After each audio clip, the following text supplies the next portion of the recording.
اور عبادت میں لگے رہتے اور نیکی میں خرچ کرتے اور اوقات سحر میں گناہوں کی معافی مانگا کرتے ہیں۔ اللہ تو اس بات کی گواہی دیتا ہے کہ اس کے سوا کوئی معبود نہیں،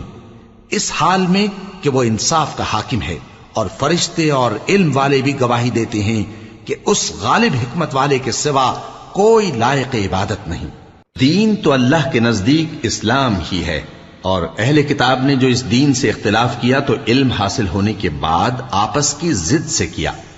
اور جو شخص اللہ کی آیتوں کو نہ مانے تو اللہ جلد حساب لینے والا ہے۔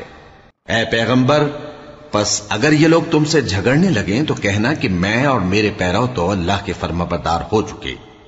اور اہل کتاب اور ان پڑھ لوگوں سے کہو کہ کیا تم بھی اللہ کے فرمانبردار بنتے اور اسلام لاتے ہو؟